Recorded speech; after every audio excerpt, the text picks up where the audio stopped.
Labas brangi, moterie, šitą transliaciją ir įrašas skirtas moteriai, apie pyktį santykiuose. Pyktis pats savaime dažniausiai yra kaip išraiška išorinė, dažniausiai ir pasireiškia tada, kad esame ryšyje su kažkuo. Ir dabar kalbu būtent apie santykiuose su vyru, su mylimuoju, su partneriu. Bet kokiu atveju apie moters pyktį. Tikriausiai pažįstama situacija, kai, tai pirmą pasakysiu, kad aš irgi pykstu, irgi turiu visokiausių situacijų ir turėjau, tik tai kalbėsiu apie skirtingą pyktį, iš karto gali paklausti savęs, jeigu tu pykčio metu, kuomet pykstatės, esi supykusi, nekalbant apie mus pačias, ir po šito pykčio esi išsekusi, netekusi energijos, tai vat, tas pyktis toksai nėra jisai vedantis kažkur į priekį. Jeigu lieki po pykčio, išsekusi, pervargusi, netekusi jėgų, ir kitas pykimo momentas, kai mes pykstam, tai yra kai lieki savo galioje ir energija nedingsta iš tavęs, net jeigu tu ir supykai. Tai yra kitas. Tai va tas pyktis veda į kažkur. Tas pyktis, kur netenki energijos, aiškiai, netekusi energijos, negali kažkur judėti. Bet grįžkim prie tų eilinių mūsų daugumai ir galbūt tu atpažinsi situacijų, kai pasakoju ir iš savo istorijų, ir iš savo klienčių, nesudėjus. Tai yra, kai kyla viduj ir zulys, pyktis ir, įsivaizduok namuose, ir tada kažkas tai ten užkliuvo, kažkas ne. Ir tas negerai, ir tas negerai. Ir pradeda sąrašas daryti. Ir aišku, kaltininkas, kas? Vyras. Yra toks, atrodo, kad ir tas, ir tada jeigu kuo toliau ilgiau būni savo viduje, tas sąrašas ilgėja, kamuolys didėja, jausmų daugėja, ir tada kas nutinka? Yra čia dvi kryptis, kas nutinka.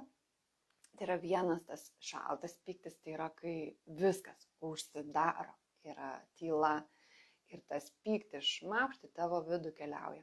Ir kitas pyktis yra kai tada paukšt, tai yra ugnis, žiežirbos ir tada tas ranas.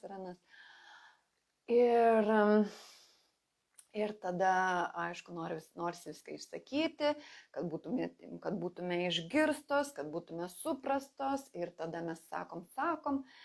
Ir tada dažnai būna, kad jaučiam apšaudytą tą ugnį mūsų artimieji. Vyras, vaikai, dar ne kažkas. Šalia esantys žmonės iš tos ugnies pykčio. Ir vienas yra tarsi šaltas toks, tarsi neišeina į išorę. Būna moteris, pavyzdžiui, saugo vaikus, kad bet tas pyktis nueina į vidų ir ta tyla arba toks susikaupimas, tas mandagus pyktis, irgi kai kurios klientas įvardina tą kaip mandagų pyktį, kad pykstu ir dar ieško kaip ir išeities iš viso to. Bet kol moteris ieško moteris išeities, tai yra labai gerai, ir suprasti, tai į tai mes ir einam. Bet jeigu tai yra mintis, paskui kurias ateina jausmai ir jie pats žodis emotion yra, kad judesys, jis juda kūne. Ir dėl to ir yra tas išjudėjimas ir jisai išjuda arba į išorę, jeigu mes pasiemam tą poziciją, kurioje tikrai ir aš buvau, kad nepykstam, esam geros, mandagios. Prieš 20 metų tokia ir aš buvau. Ir tada nutinka, kad į vidų. Ir tada kas yra? Tas judesys yra į vidų. Tai yra į vidaus organus, į tavo pačios būsenos, į tai, kaip tu jautiesi. Ir tiek vienu atveju, tiek kai, šaukimas, kažkoks rankomos skatavimas, noras išsakyti save, tas išorė išeina, tiek tas, kuri vidų, jeigu jisai po jų tokių situacijų lieki pavargus, išsekusi, tai reiškia, tikrai kažkur tai ne tas pyktis, kuris veda į konstruktyvų sprendimų ieškojimą,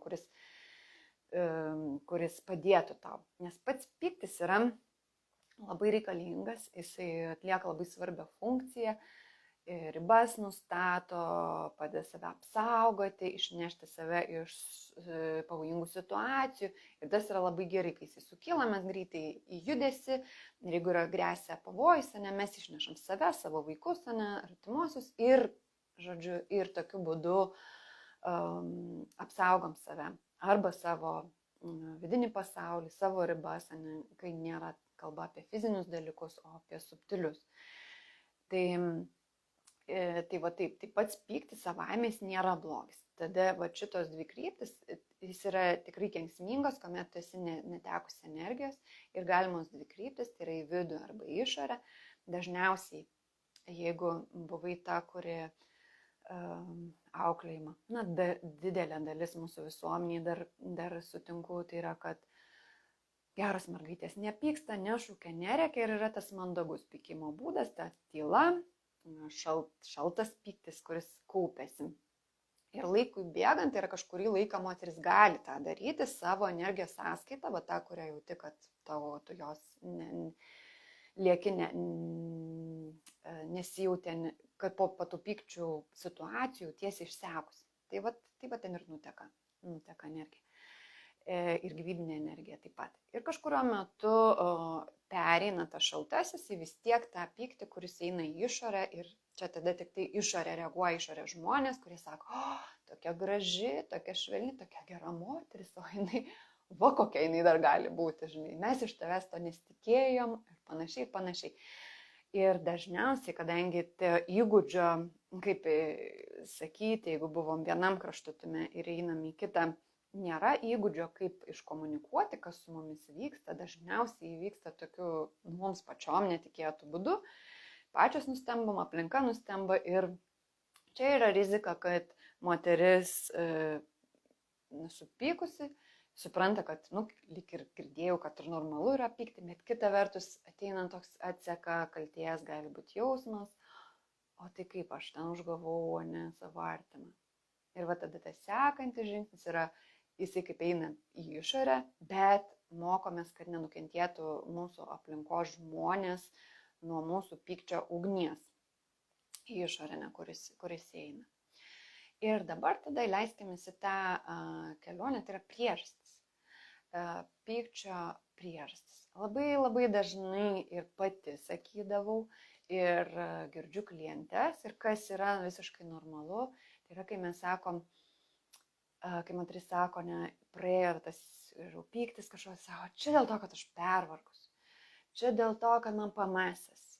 Praeis tas PMS-as ir praeis. Arba keliaujant toliau amžiaus tarpsnėje, per menopauzę, artėjantį menopauzę, ten klimaksinės, dar visokių, žinai, yra dalykų, kurie atsiranda kaip priežastis. Ir iš tikrųjų, šituo visi išvardinti dalykai, tai yra nuovargis, tas laikas prieš mėnesines, prieš menstruacinis PMS, kai yra hormoninė sistema išsibalansavimus, galbūt po gimdymų irgi hormoninė sistema išsibalansavusi. Perimenopauzė, menopauzės metu tie yra daugiau fiziologiškai, tai yra dėl to, kad pavargusios. Bet tai nėra esminė priežastys. Tai yra aplinkybės, kurios padeda pasirodyti tavo pykčiui. Dėl to daugelis moterų būna, kad gerai tam pailsėsiu, viskas praeis, susidėliosiu. Viskas labai gerai, jeigu iš tiesų pailsėjusi, susidėliuoji realias priežastis, tas kas po tuo slypi, ir tada tikrai viskas gerai. Tačiau būna taip, kad mes nebuvom nei mokintos, nei supratimo, kad nes tų priežasčių, šitų hormoninis disbalansas ir nuovargis yra toks, atrodo, gana didelis. Didelės tokios priežastys, kai reikia iš tikrųjų skirti laiko nepailsėti, atkurti savo hormoninę pusiausvyrą, pasirūpinti tam tikrais poreikiais. Tačiau tiek PMS, tiek perimenopauzės, tiek nuovargis, ką jie padaro, jie pasitarnauja pasirodyti pykčiui, kuris išreiškia, kad kažkas užlipo tavo ant skaudamos vietos, kažkokia yra kita priežastis gilesnė negu nuovargis ir negu hormoninis disbalansas. Nuovargis ir šitie hormonų pokyčiai, jie tik tai sudaro aplinkybės, tai yra mums sunkiau išlaikyti tą mandagų veidą, pozą ir visą kitą, kas iš tikrųjų tą mandagumą išlaikyti išorėje su žmonėmis, su kuriais mums retai tenka bendrauti, tai yra viena. Bet kai mes kalbam, aš kalbu čia dabar apie artimus santykius su mylimu vyru, su sutuoktiniu, tai kas tuo metu yra be galo, be krašto svarbu, kad visi tavo poreikiai būtų patenkinti ir kad nebūtų tau lipama ant skaudžių vietų. Ir va tada mes turime eiti ten gilyn, kas yra po visu tuo. Kas yra po visu tuo. O jau padarau, kad skambutis neįtų. Yra po visu tuo. Tai viskas labai gerai, kai išsimiegi, pailsėjai, rytą išvažiavai ar pati viena savo pabuvai ir supratai tą gilesnę priežastį, savo priežastį, dėl kurios kyla tas pyktis, ne, dėl ko nesutarėt su vyru. Bet dažniausiai yra taip, kad mes matom, ką jisai padarė, ko nepadarė, ką padarė, koks jis yra, koks jis ten nėra ir išorė. Bet mums yra svarbu pasižiūrėti manyje, kas yra, nes toks, koks jisai yra, mes taip tiesiogiai negalim nueiti ir pakeisti. Bet mes viską galim pakeisti, kas yra mumyse. Kaip aš jaučiuosi, kokie mano poreikiai ir tada pasirūpinti, kad jie būtų patenkinti, paprašyti, iškomunikuoti tiem žmonėm, nes dažnai labai sutinku, kad ir tam tikram kelionės etape ir aš pati nežinodavau savo tikrųjų poreikių, kurie, vat, kaip sakau, atrodo, kad pailsėti reikia, ne? O kai pailsi, vis tiek pykčiai tęsiasi, kas po to. Hormoninis disbalansas gerai, susibalansavo hormoninė sistema, reiškia, ne taip greitai pratrūks, bet kažkurio metu tai kažkas tai vėl tenai gali pasirodyti sveikatos problemom ar kažkuo tai. Ir va tokiu būdu šitos aplinkybės padeda greičiau tau pačiai pamatyti, kas po to slypi. Ir atrasti tikruosius poreikius, ko tau reikia. Ir čia yra tikrieji poreikiai, tai yra, ko reikia tau asmeniškai, koks po to poreikis. Ir antras yra poreikis, kaip ko pačiame konflikte, kai esate, koks tavo poreikis, kaip jūs su vyru komunikuojate. Tik aišku, viso to neįmanoma padaryti, jeigu mes žeminame žmogų. Tai yra, jeigu žmogus dėl pykčio protrūkio tiesiog pasipila ne visi pažeminimai, kurio galbūt neišuojasi dėl kažko, tai ir pasipila tokiu atveju žmogus eis į gynybinę situaciją, tavo mylimas ir gausi tik tai atgal kaltinimų ir niekaip nepavyks toliau kažkur nukeliauti.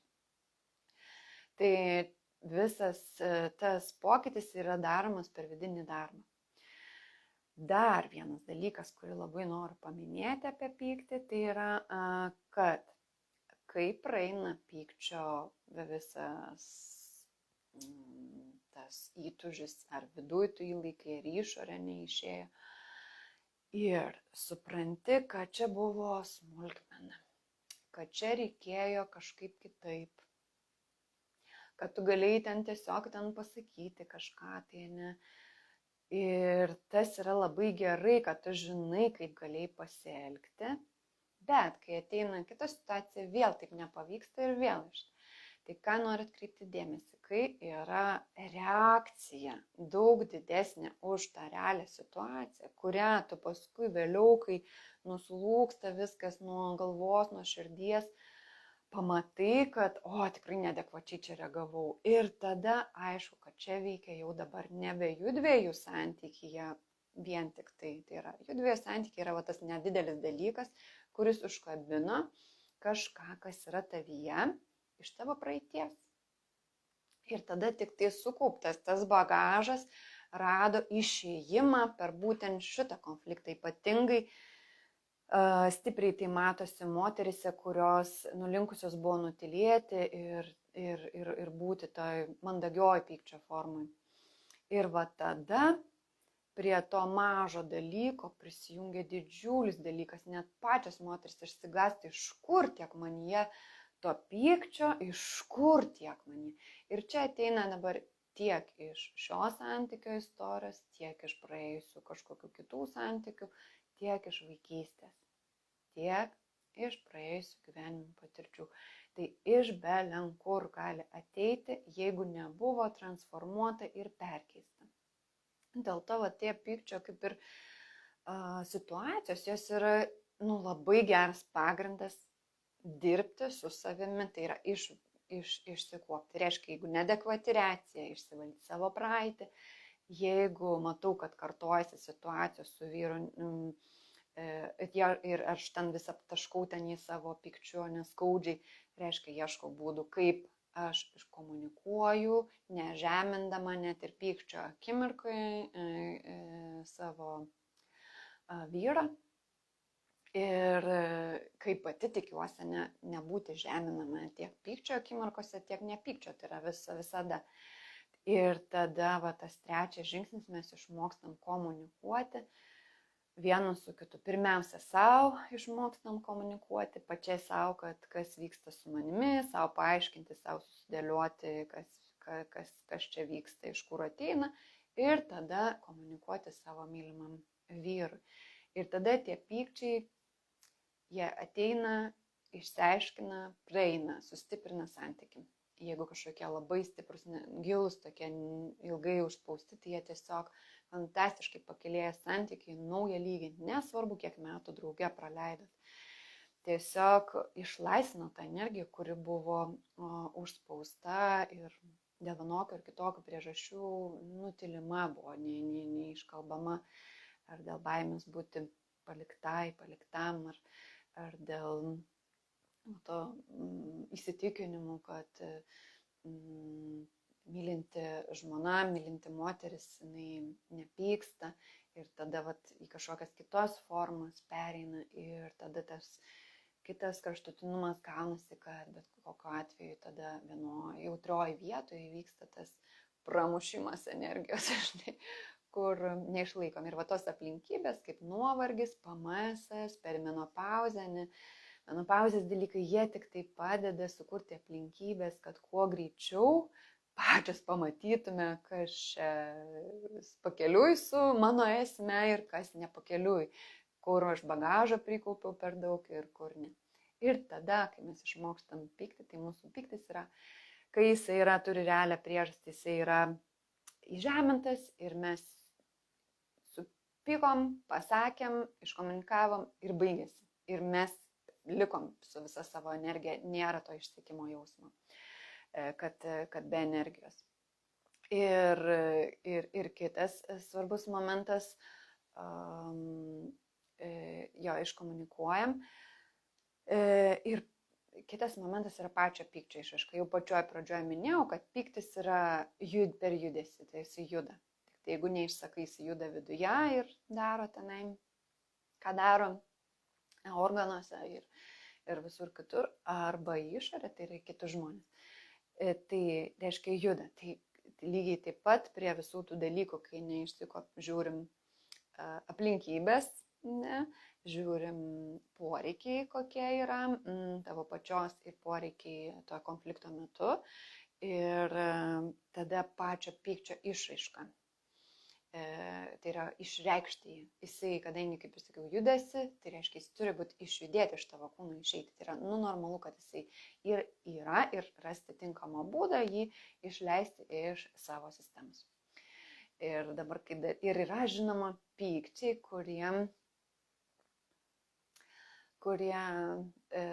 pavyzdžiui, poreikis būti pamatytai, apkabintai, išgirstai, bet mes dar pačias nesupratom, ir toks liūdesys, ilgesys, tenai kažkas, tai nuovargis, tenai dar visokie tokie dalykai. Ir kai mes suprantam, kad yra tos situacijos, kai mes tiesiog pykstam, nu va tiesiog, ir visiškai nesvarbu, yra va irgi tas pyks, kai mes tiesiog pykstam, nereikia net priežasties.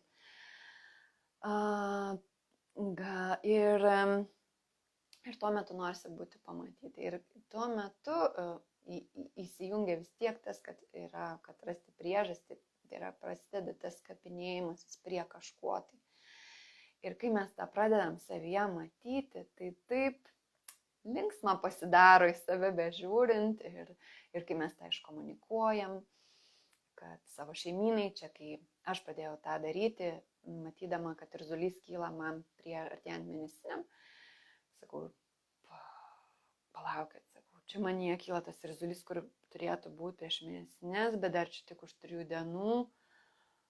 Jau šeimyna sako, taip, mes viską jaučiam. Tai yra tai, kai mes nesakom, kad mes ten irzlios, piktos arba tą mandagų pyktį darom, vis tiek jaučiam. Tie žmonės mūsų artimi, tai jie viską jaučia, nes mes išvibruojam. Tai išvibruojam per savo spindi tuo metu pyktis iš mūsų, ne meilė ar neišmintis.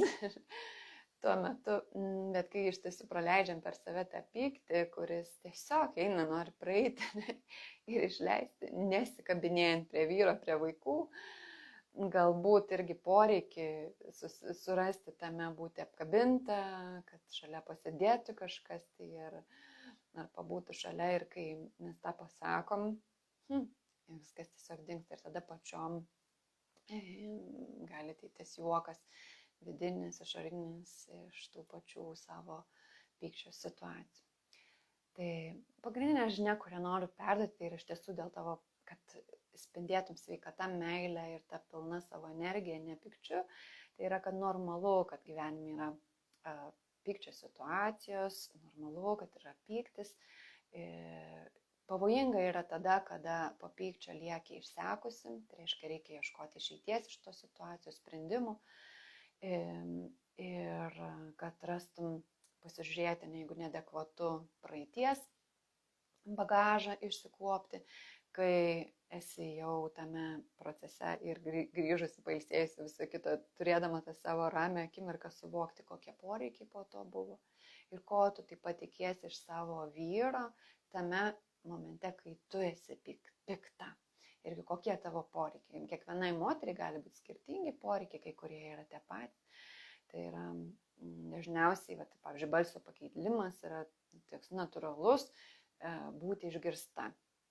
Tai irgi, kai mes tą suprantam, kad aš tiesiog noriu būti išgirsta, o ne tai, kad po to ir randu būdą iškomunikuoti be kaltinimo. Nes tas archetipinis kolektyvinis pyktis, jisai yra aplipintas labai daug kaltinimų ir žeminimų. Tai pirmiausia, mes mokomės pačios nežeminti kitų žmonių.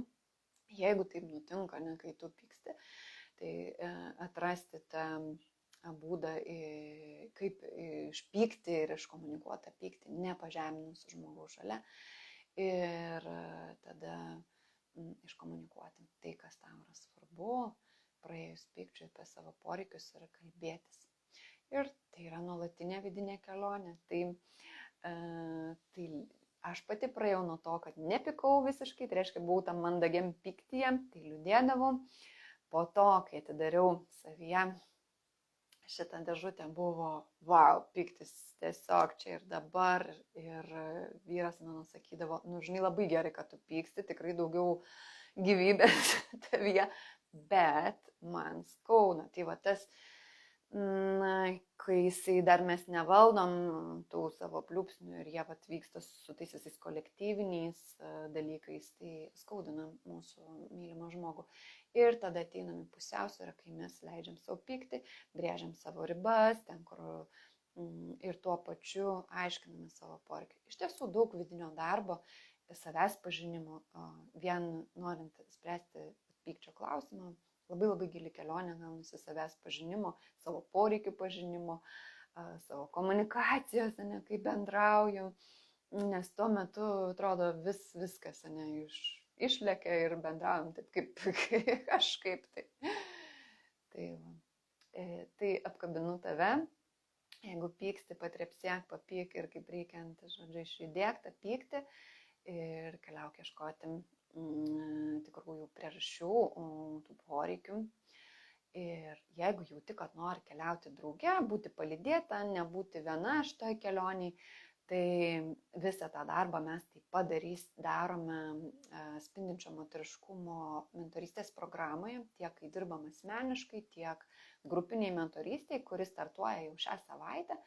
Ir jeigu jauti, kad nori draugė keliauti su visa mano patirtim, išmintim ir mylinčia erdve ir kitų kelių moterų palaikymu, tai kviečiu suskupti ir duoti man žinutę, parašyti, dar gali prisijungti ir tuomet keliautume per visą tai draugiam, giliai, mylinčiai ir iš esmės transformacijai kviečiu, ne paskaitai, esminiam pokyčiui, kuris būtų įeitų į tavo gyvenimą ir kad galėtum tapti spindinčią meilę ir spindinčią išmintim, savim pasitikinčią, malonumą jaučiančią moterimi ir gebančią pykti, kai pyktis ateina, jį perleisti per save ir jį nukreipti tą pozityvę linkme, kad padarytų tai, ką reikia padaryti ir tu liktum pilna su savo energija. Geriausi tau linkėjimai ir jei esi ta, kuri nori drauge, tai lauksiu tavo žinutės arba iškart pildyki paraišką, iškart užbaigusi pridedu nuorodą.